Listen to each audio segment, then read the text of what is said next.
Before there was a coin you could trust, there was a black stone the goldsmith kept on his bench, and a habit older than any mint. You did not believe the gold. You rubbed it. The touchstone, a flat piece of dark slate, and beside it a row of needles, thin rods of gold of known degree, 12 karat, 18, 22. You drew the suspect metal across the stone and left a streak. You drew the needles beside it.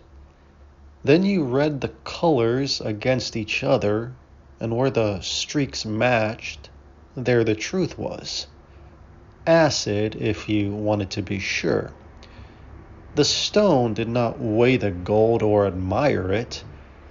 It made the metal declare itself in a mark anyone standing at the bench could see.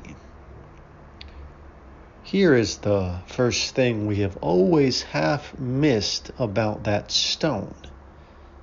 Its authority did not come from the goldsmith. It came from the fact that you could rub the gold yourself. The streak was not his opinion. It was a thing the world did in front of you, repeatable by your own hand, indifferent to whose bench you stood at. A verdict you have to take on a man's word is only as good as the man. A verdict you can reproduce is good without him, and that is a different kind of good, the only kind that travels. The second thing is harder, and it is about loyalty. A captured assayer is worse than no assayer at all. The one whose stamp means he likes you.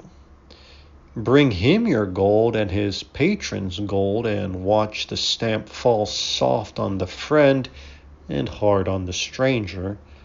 And now the mark certifies nothing but allegiance, and everyone downstream who trusted the mark inherits a lie wearing a seal.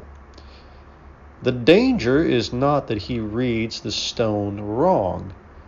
He may read it perfectly. The danger is that you cannot tell from the stamp alone whether you are looking at the metal or at the friendship. So the assayer worth his stone did a thing that looks, at first, like weakness. He would pass his rival's gold. He would fail his own patrons, not from charity, from the only source of authority he had. The instant his mark could be moved by who you were, it stopped being a mark about gold. His neutrality was not a virtue he performed, it was the whole of his power. Strike the rival's good metal true and your own bad metal false in the open, where both can re-rub the stone, and your stamp becomes the one thing in the market no quarrel can buy. The keeper who certifies his enemy is not generous. He is the only keeper anyone needs. And the metal helped him, because gold does not change its mind about itself. Rub it on slate, drop it in acid, weigh it in air and then in water, and read the difference. Archimedes in his bath, the crown that displays too much. The true metal answers the same under every honest test. So the question a careful buyer learned to ask was never which test do you trust, it was, does it answer the same under all of them? A worth that holds only under one instrument and wavers under the next was never worth. It was an artifact of the instrument. The thing that survives the change of method is the thing that was real. Now, we are building machines that will vouch for machines. One program stating that another's act is sound 1,000 times an hour, faster than any bench. And the old temptations come back in new dress.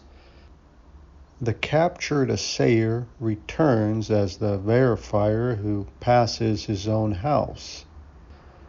The single instrument returns as the proof that holds only on the chain that minted it. The take my word returns as the green mark you cannot re-rub for yourself. The harder way is the older way. Make the mark reproducible, a streak any stranger can draw again, not a seal you trust. Make the keeper neutral to the point of failing his friends and passing his rivals in the open, because a stamp that bends to allegiance certifies allegiance and nothing else. And ask of any worth the cold question of the bath. Does it answer the same under a second clock, a second method, a second hand that the first one cannot reach? If it only holds on the instrument that made it, it was never worth. It was a streak you weren't allowed to check. The stone keeps no friends. That is not its limitation. It is the entire reason its mark means gold. This is not neutrality as manners. It is neutrality as the source of the seal.